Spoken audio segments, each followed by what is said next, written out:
Is it live?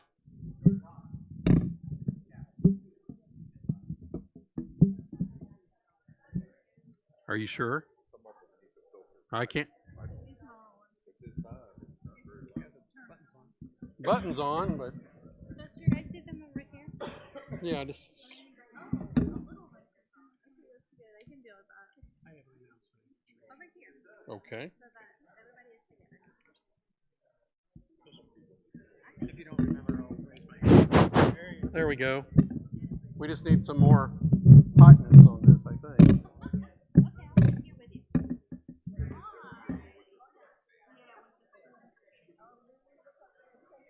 Testing 1, 2, 3. Testing 1, 2, 3. Testing 1, 2, 3. Testing 1, 2, 3.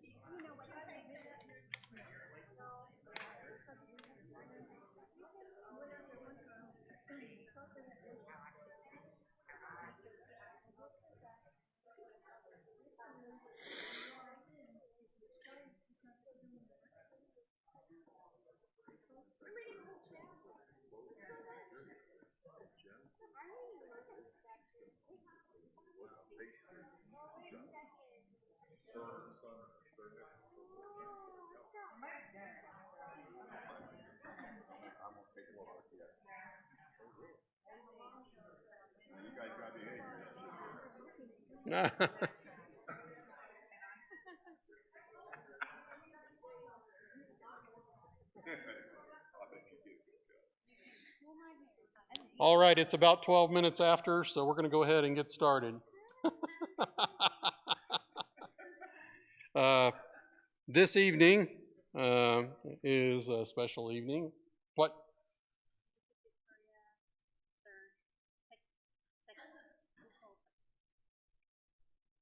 And Paul agrees with that. Okay. This is a special evening because the LTC participants who are doing reading, both the ones who are doing it for the congregation here, as well as the ones who will be reading at LTC over the weekend, are going to be reading. So we're going to have Paul Price, Victoria Price, Ella Purcell, Abigail Ward, and then Jeremy Peterson. So there's no rush, folks. So just read, and if you need to start over, please start over and do whatever you think is best.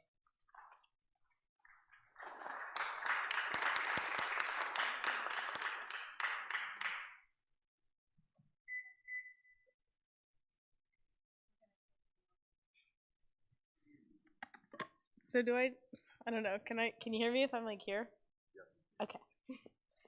So my name is Ella Purcell, and I'm going to be reading chapter 9 of Genesis. I've just been working my way through Genesis, so this is chapter 9. Then God blessed Noah and his sons, saying to them, "Be fruitful and increasing in number, and fill the earth. The fear and dread of you will fall on all of the beasts of the earth, and on all the birds in the sky, on every creature that moves along the ground, and on all the fish in the sea. They are given into your hands. Everything that lives and moves about will be food for you. Just as I gave you the green plants, I now give you everything. But you must not eat the meat that has its lifeblood still in it, and for your lifeblood I will surely demand on accounting. I will demand on accounting from every animal, and from each human being too. I will demand on accounting for the life of another human being. Whoever sheds human blood, by humans shall their blood be shed. For in the image of God has God made mankind. As for you, be fruitful and increase in number. Multiply on the earth and increase upon it."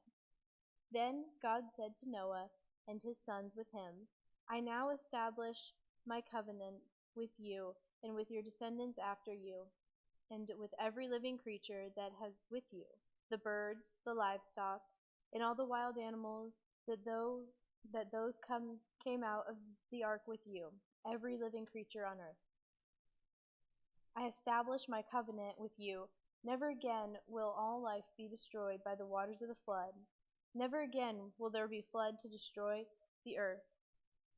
And then God said, this is the sign of the covenant I am making between me and you and every living creature with you, a covenant for all generations to come. I have set my rainbow in the clouds, and it will be the sign of the covenant between me and the earth. Whenever I bring clouds over the earth and the rainbow appears in the clouds, I will remember my covenant between me and you and all the living creatures of every kind. Never again will the waters become a flood to destroy all life. Whenever the rainbows appear in the clouds, I will see it and remember the everlasting covenant between God and all living creatures of every kind on the earth. So God said to Noah, this is the sign of the covenant I have established between me and all life on earth. The sons of Noah who came out of the ark were Shem, Ham, and Japheth. Ham was the father of Canaan. These were the three sons of Noah, and from them came the people who were scattered over the whole earth. Noah, a man of the soil, proceeded to plant a vineyard. When he drank some of its wine, he became drunk and lay uncovered inside his tent. Ham, the father of Canaan, saw his father naked and told his two brothers outside. But Shem and Japheth took a garment and laid it across their shoulders. Then they walked in the backyard and covered their father's naked body. Their faces were turned the other way so they could not see their father naked. When Noah awoke from his wine and found out that his youngest son had done this to him, he said, "Cursed be Canaan, the lowest of the slaves. Will he be to his brothers?" He also said, "Praise to be the Lord and the God of Shem. Be Canaan be the slave of Shem. May God extend Japheth's territory. May Japheth live in the tents of Shem, and may Canaan be the slave of Japheth." After the flood, Noah lived 350 years. Noah lived a total of 950 years, and then he died. Thank you.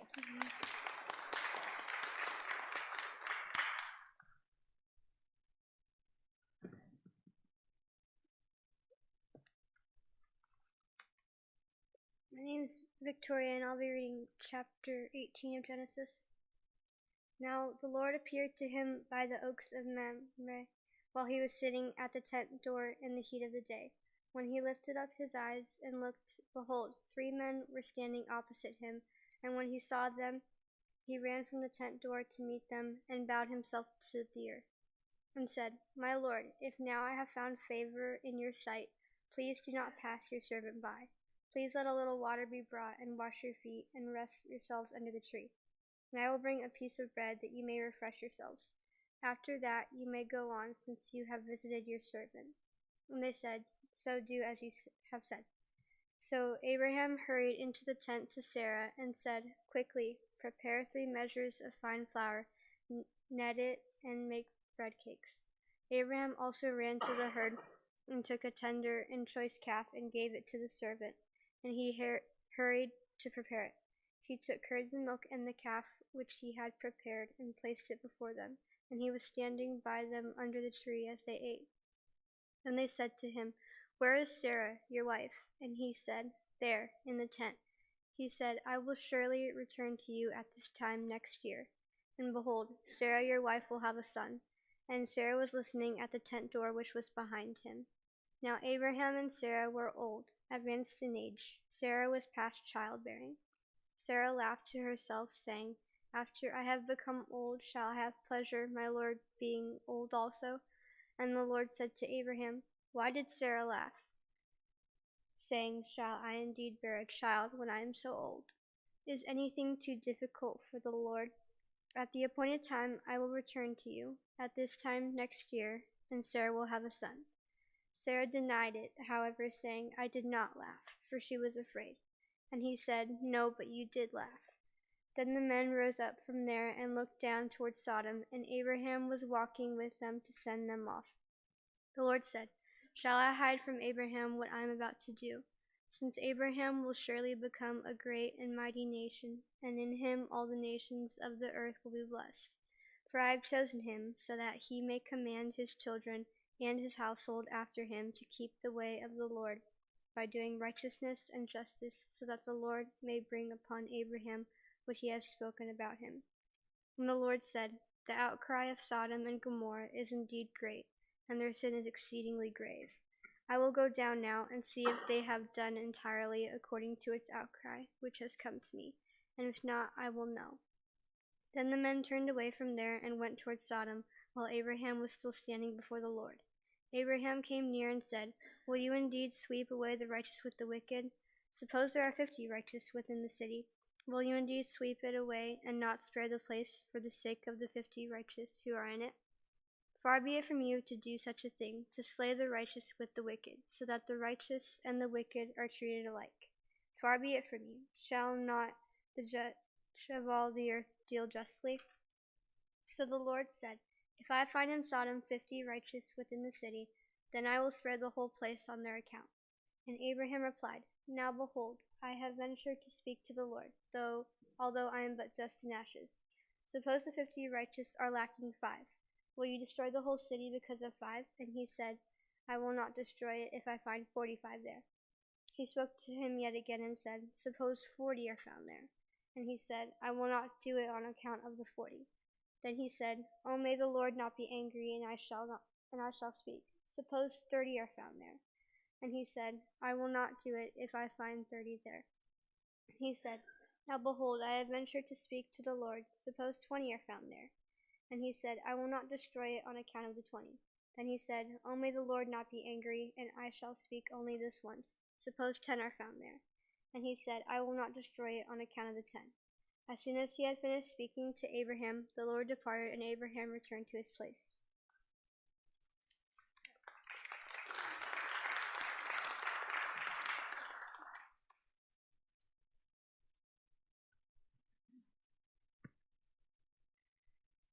My name is Paul Price. I will be reading Genesis 15 through 1 through 19. After this, the word of the Lord came to Abram in a vision. "Do not be afraid, Abram. I am your shield, your very great reward." But Abram said, "O sovereign Lord, what can you give me since I remain childless, and the one who will inherit my estate is Eliezer of Damascus?" And Abram said, "You have given me no children, so a servant in my household will be my heir." Then the word of the Lord came to him, "This man will not be your heir, but a son coming from your own body will be your heir." He took him outside and said, "Look up at the heavens and count the stars. If indeed you can count them." Then he said to him, "So shall your offspring be." Abram believed the Lord, and he credited it to him as righteousness. He also said to him, "I am the Lord who brought you out of Ur of the Chaldeans to give you this land to take possession of it." But Abram said, "O sovereign Lord, how can I know that I will gain possession of it?" So the Lord said to him, "Bring me a heifer, a goat, and a ram, each 3 years old, along with a dove and a young pigeon." Abram brought all these things to him, cut them into and arranged the halves opposite of each other. The birds, however, he did not cut in half. Then birds of prey came down on the carcasses, but Abram drove them away. As the sun was setting, Abram fell into a deep sleep, and a thick and dreadful darkness came over him.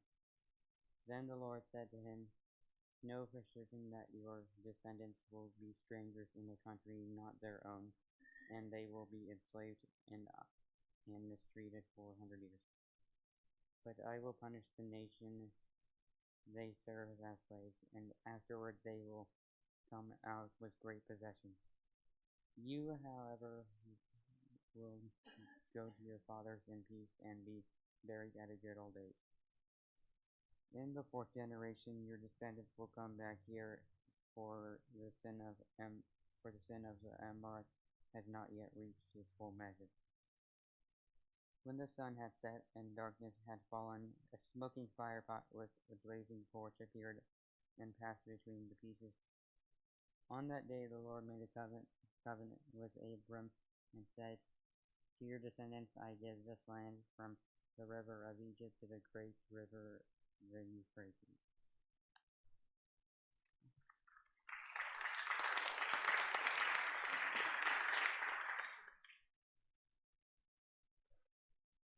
Hi, I'm Abigail. Most of y'all know me. I'm going to read chapter 1 of Genesis. In the beginning, God created the heavens and the earth. Now the earth was formless and empty. Darkness was over the surface of the deep, and the Spirit of God was hovering over the waters. And God said, "Let there be light," and there was light. God saw that the light was good, and he separated the light from the darkness. God called the light day, and the darkness he called night. And there was evening, and there was morning, the first day. And God said, "Let there be a vault between the waters to separate water from water." So God made the vault and separated the water under the vault from the water above it. And it was so. God called the vault sky. And there was evening, and there was morning, the second day. And God said, "Let the water under the sky be gathered to one place, and let dry ground appear." And it was so. God called the dry ground land, and the gathered waters he called seas. And God saw that it was good. Then God said, "Let the land produce vegetation, seed-bearing plants, and trees on the land that bear fruit with seed in it, according to the various kinds." And it was so. The land produced vegetation, plants bearing seed according to their kinds, and trees bearing fruit with seed in it according to their kinds. And God saw that it was good. And there was evening, and there was morning, the third day. And God said, "Let there be lights in the vault of the sky to separate the day from the night, and let them serve as signs to mark sacred times, and days, and years. And let them be lights in the vault of the sky to give light on the earth." And it was so. God made two great lights, the greater light to govern the day, and the lesser light to govern the night. He also made the stars. God set them in the vault of the sky to give light on the earth, to govern the day and the night, and to separate light from darkness. Then God saw that it was good. And there was evening, and there was morning, the fourth day. And God said, "Let the water teem with living creatures, and let birds fly above the earth across the vault of the sky." So God created the great creatures of the sea, and every living thing with which the water teems, and that moves about in it, according to their kinds, and every winged bird according to its kind. And God saw that it was good. God blessed them and said, "Be fruitful and increase in number, and fill the water and the seas, and let the birds increase on the earth." And there was evening, and there was morning, the fifth day. And God said, "Let the land produce living creatures according to their kinds, the livestock, the creatures that move along the ground, and the wild animals, each according to its kind." And it was so. God made the wild animals according to their kinds, the livestock according to their kinds, and all the creatures that move along the ground according to their kinds. And God saw that it was good. Then God said, Let us make mankind in our image, in our likeness, so that they may rule over the fish in the sea, and the birds in the sky, over the livestock and all the wild animals, and over all the creatures that move along the ground. So God created mankind in his own image. In the image of God he created them. Male and female he created them. God blessed them and said to them, "Be fruitful and increase in number. Fill the earth and subdue it. Rule over the fish in the sea and the birds in the sky, and over every living creature that moves on the ground." Then God said, "I give you every seed-bearing plant on the face of the whole earth, and every tree that has fruit with seed in it. They will be yours for food, and to all the beasts of the earth, and all the birds in the sky, and all the creatures that move along the ground, everything that has the breath of life in it. I give every green plant for food." And it was so. God saw all that he had made, and it was very good. And there was evening and there was morning, the sixth day. Thus the heavens and the earth were completed in all their vast array.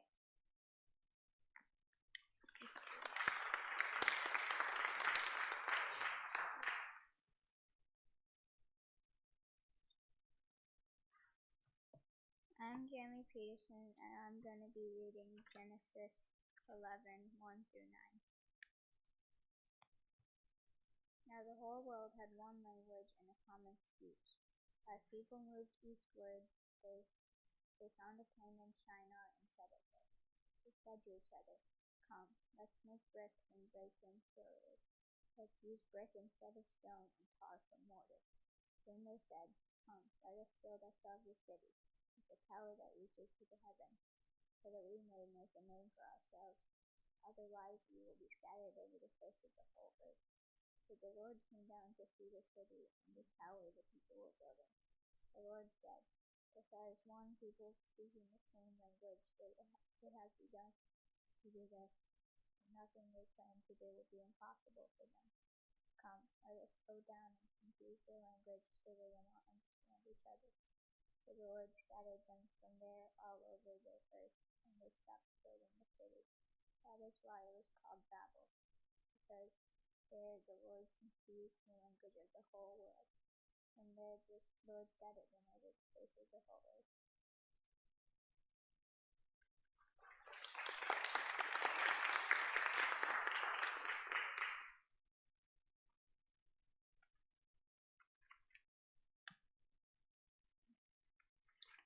It's quite impressive, I thought. Thank you all very much for your efforts.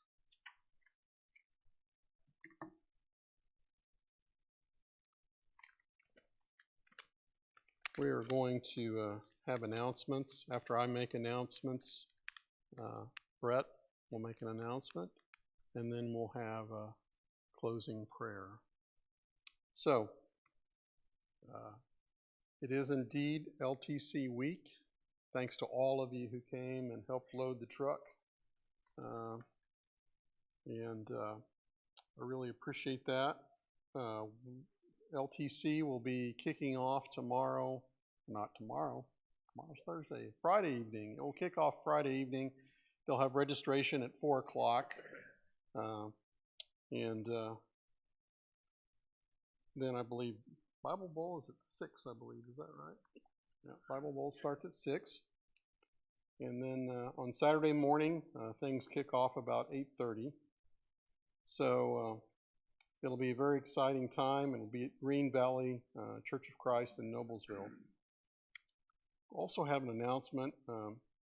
Kim and Brett McNeil are pleased to announce the upcoming wedding of their son, Colin Parker McNeil, to Larissa Ann Rivera Nieto of Newport Beach, California. And they're going to be married on Saturday, April the 30th. And Linda Wentz is organizing a card shower for them. And she would like to have the cards no later than April the 17th. The ladies are going to be having a fasting on April 22nd, and then they'll be having a brunch on the 23rd to end their fasting. The brunch will be here at the building at 9:30 in the morning, and the fasting will start the day before at 9:30 a.m. There will be a VBS meeting soon. It's presently planned that we'll have VBS June 19th through the 22nd. Please let Tom or Bonnie know if you can help. We have several sick. Phyllis Coles is on hospice at home. Rich Rossini is unable to walk at this time following his fall. Prayers are much appreciated for him as well as for Penny, I would think. And there are many others on our prayer list. So at this time, I'm going to turn things over to Brett for a few minutes, and then we'll have closing prayer, which Kevin will do.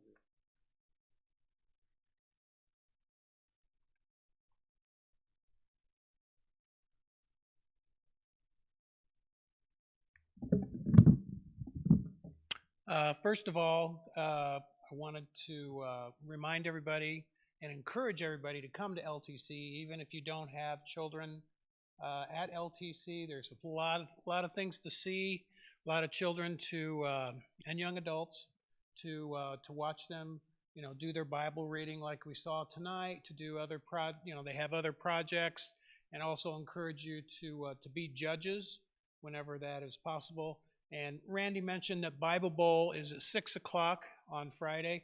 But if you want to be a judge, and I encourage you to do so, be there at least by 5:30. That way you can get in, get acclimated, and all that jazz. So please come early. I'd also like to give a special thank you to Randy and Olga and their family for all the work that they've been doing for Bible Bowl, or an LTC rather. LTC in general. It's kind of a thankless job, and for years we had Rusty Maynard, and also had his family work on it. Also with let's see, I'm looking at them. Where'd they go?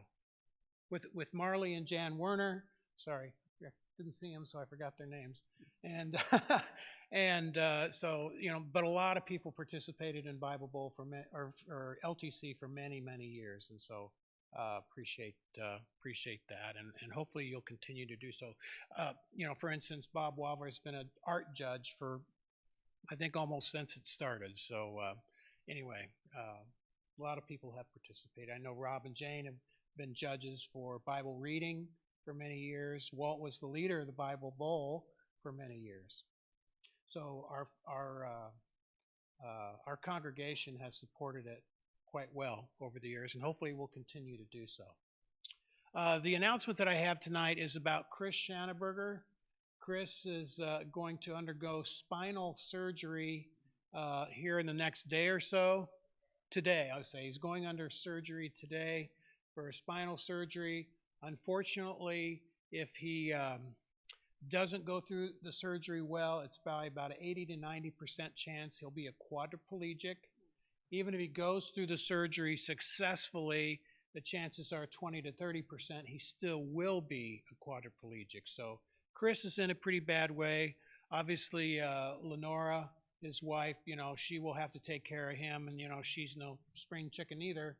So neither am I. So, but that would so that would be a big burden on her, whether or not he's in trouble. But we'd ask you to say a special prayer and keep Chris in your thoughts, and Lenora in your thoughts this evening.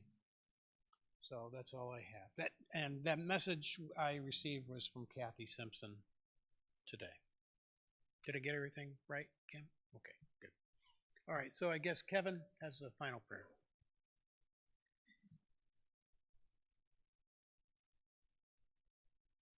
Let's go to God in prayer. Our Heavenly Father, thank you once again for giving us this day that we could meet together and study your word, hear these children practice their reading. We ask that you bless them and bless all those who are going to LTC in their projects and in their readings and studies. Give them the knowledge that they need to succeed in that and help them to grow in that. We also ask, Lord, at this time that you be with those who need your special care, with Phyllis Coles and with Rich Rossini, and especially at this time with Chris Schanenberger.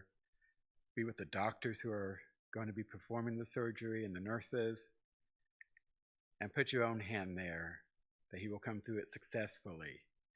We pray this most fervently, but we know your will be done in all things. We ask this all in your Son's name. Amen. Amen.